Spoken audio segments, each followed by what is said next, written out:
Flipped classroom Greek colonization, Magna Grecia and Greek Sicily.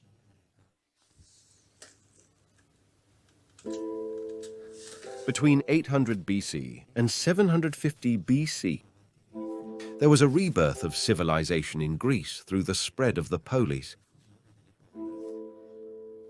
As time went on, several independent city-states emerged, but were united by various elements, such as language and religion.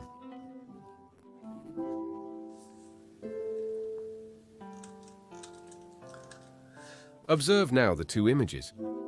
These two images represent a same one in 780 BC, the other in 750 BC. Therefore, at two different times.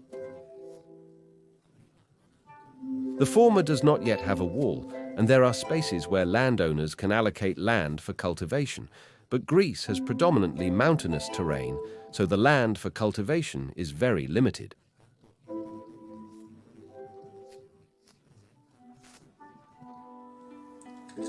In the second image from 750 BC, and 30 years later, the police have grown by a city wall and also many houses outside the city wall. In fact, during these 30 years, the economy prospered and inevitably the population increased, now comprising several tenements outside the walls, but given the scarcity of land for cultivation, in many Greek territories, a situation came about in which the increase in population was creating social unrest, precisely because the available land was not enough to produce enough food for the entire population.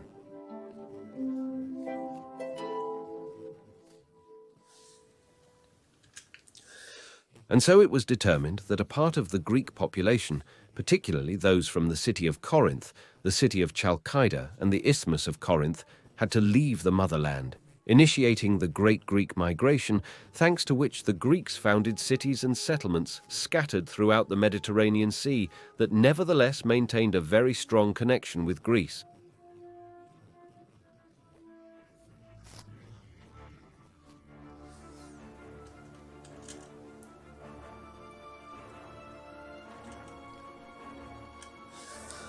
The new cities became over time important centers, such as Crane, Marseille, Nice, and Trebizond, which were founded by Greek settlers.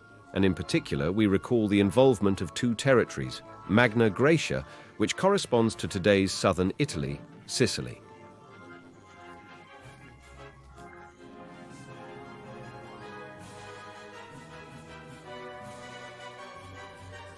It must be said that the colonized areas did not constitute a unified empire, as the motherland was made up of many independent cities, often fighting each other.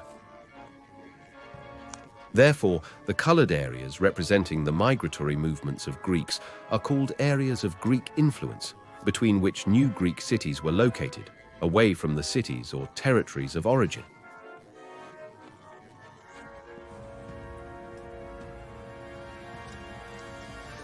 Magna Grecia and Sicily are certainly the areas in which the imprint of Greek colonization left its mark the most.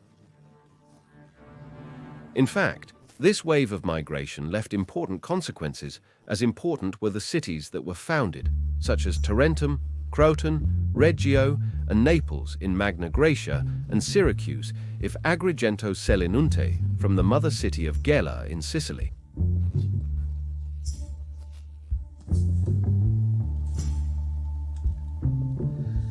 It should be mentioned that the two important cities, Sparta and Athens, were involved in this phenomenon to a small extent, as their territory offered enough food resources and more land for cultivation, and it was not necessary for part of the population to leave Greece.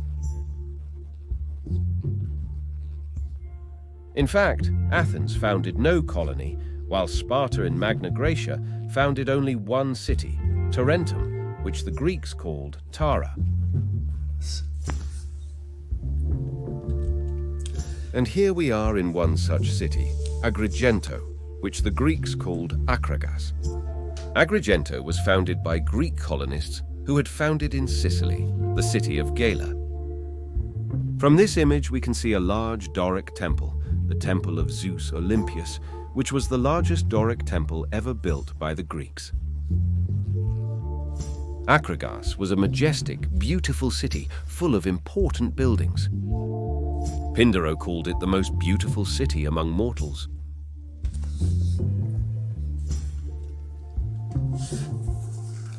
Soon, the colonies competed in beauty and power with the cities of the mother country, and became in some cases even more powerful, partly due to the fact that the transcription of laws was put in place, which made it easier to manage social conflicts, partially limiting the power of the aristocrats, which was very strong in the Greek polis.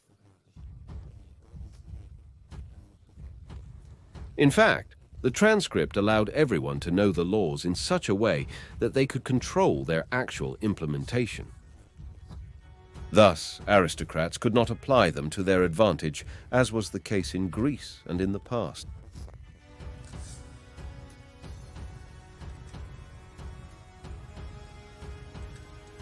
The transcription of laws is implemented first in the Greek colonies because the weight of the aristocrats, who did not approve of such a measure, was less than the aristocracy of the motherland, which was more entrenched and numerous. In addition, another important reform was enacted: the extension of citizenship to the entire demos, that is, to the entire population, and not just aristocrats.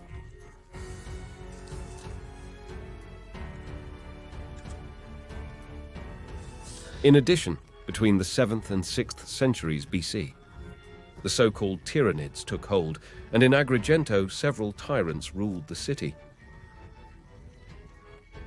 Through this system, power was seized by an individual who was able to impose himself on others or on the institutions of the polis. The tyrant often obtained the support of the hoplites, and military successes greatly facilitated the rise to power, which could be violent as well as peaceful.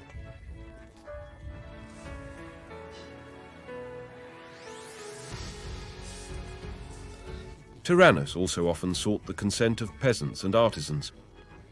On the contrary, aristocrats also resisted strongly in the poleis of Magna Grecia and Sicily the overpowering and consolidation of tyrannids, which had in the colonies the chance to assert themselves more easily because of the lesser clout of the aristocracy. Aristocrats were often excluded from city government, resulting in serious social conflicts.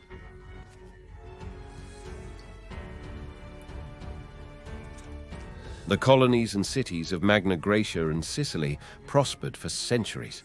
Many of them were destroyed by other peoples, such as Selinunte, which was destroyed by the Carthaginians. Those cities that were not destroyed or continued to exist later became part of the Roman Empire, along with those of the mother country.